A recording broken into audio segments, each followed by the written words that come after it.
Тапшыруны дәвам итеп экраннар алдына Урта Терешка авылында гомер кичерүче хөрмәтле милләттәшебез Мустафина Наилә Абдулхак кызын чакырып аламын. Бүген ул үзенең 65 яшьлек юбилейлы туган көнен каршылый. Онытылмаслык гомер бәйрәме белән ихластан аны тормыш иптәше Ринат Тагирович, кызлары Юлия, Лилия, кияве Фәнис, оныклары Карина, Арина, Милана, кода-кодагылары котлап, җылы теләкләрен җиткерәләр. Кадерле, яраткан, сөекле хатыным, гомерләрнең байтак өлешен без икәү бергә атлыйбыз. Хатын белән ир генә түгел, әллә ничек якын кешеләр булдык бер-беребезгә. Гүзәл чәчкәләребез дөньяга тугач, мин бәхетле булдым. Кызларымны Ходаем бүләге дип саныйм мин. Шундый олы мәхәббәттә янган кешеләргә генә безнекеләр сыман матур балалар бирелә торгандыр ул югарыдан. Узган еллар эчендә без байтак авырлыкларны бергә җиңеп чыгып, һаман алга карап, уфтанмый яшәп киләбез. Бүгенге матур юбилеемда теләкләрдән дә беренчерәк рәхмәтләремне укып, яратам дип исеңә төшерәм. Ничә яшең генә тулса да, син иң зәвыклы мәрҗән сыман, һаман шундый ук матур һәм яшь булып каласың.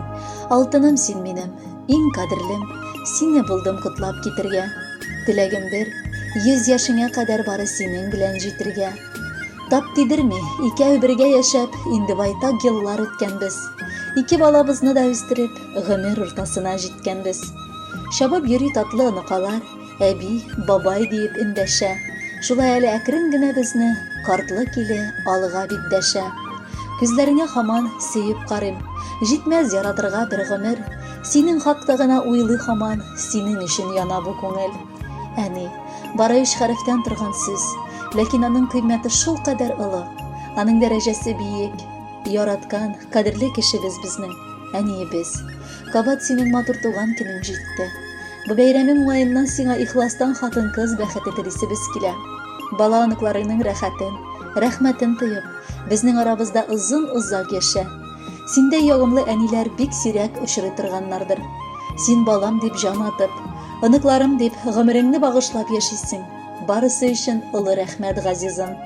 Әниләргә бәйрәм уңаеннан теләкләр табуы бик авыр. Ни генә теләсәң дә, барыбер тоела һаман бик аз булыр. Гомерең синең якты кояш сыман, бик җылы һәм озын булсачы. Бирелгән һәр көне Ходайдан бәхеткә, шатлыкка тулсачы. Бер генә минутка утырып, ял итеп ал әле кадерлем. Яратам сине, нык сөю, олы хөрмәт белән сөеклем. Әбекәй дип назлый оныклар, тик ашыкма әби булырга. 100 яшьтән дә артык, газизым, бу матур дөньяда торырга. Син әле бик яшь һәм шибәр, сыкланып күзләрем тимәсен. Бер кайчан синең яныңа бәла хәсрәтләр килмәсен. Кадерле кодагыебыз, теләкләрне дәвам итеп, сиңа иң беренчедән шундый акыллы, уңган, тыйнак киленем, кызың өчен рәхмәт әйтәсем килә. Шулай безне шатландырып, балаларыбыз озак яшәсеннәр иде. Ә син исә туган көнеңдә шатлыкка күмел, борчулар читләтеп узсын, баш очындагы күк йөзең гел аяз булсын. Кодагыйның туган көне, бәхет телим анарга, бу дөньяның ямен, тәмен һәр көненнән табарга. Кадерле Наилә Абдулхаковна, бала оныкларыгыз һәм кода-кодагыйларыгызның теләкләрен матур җыр дәвам итә. Рәхәтләнеп тыңлагыз, матур туган көнегез котлы булсын.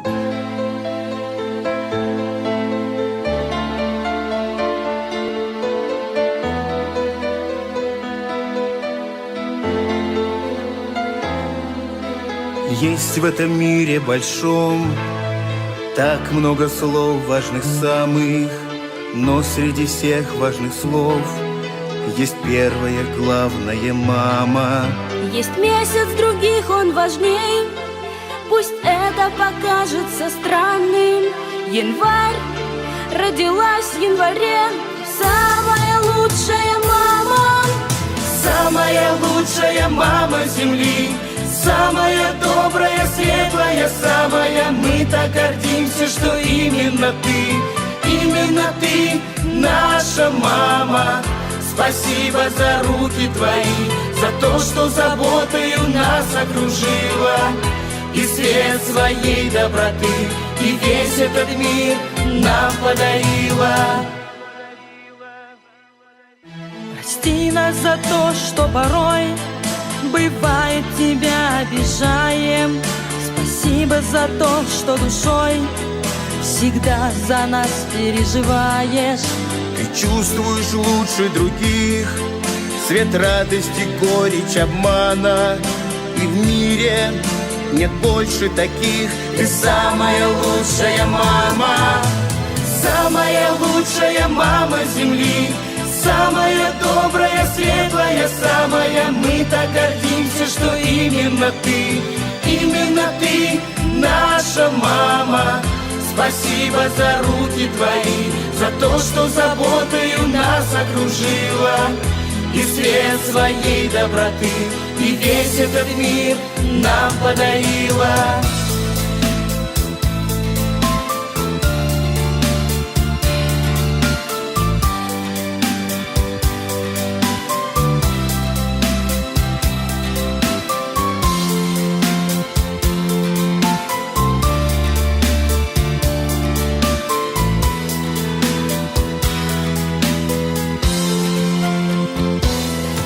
Оставайся такой же красивой, активной и молодой.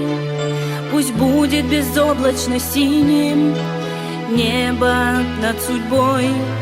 Желаем здоровья и сил, пусть внуки тебя окружают. Пусть все, что задумала ты, жизнь всегда исполняет. Самая лучшая мама земли, самая добрая, светлая, самая. Мы так гордимся, что именно ты наша мама. Спасибо за руки твои, за то, что заботою нас окружила, и свет своей доброты, и весь этот мир нам подарила.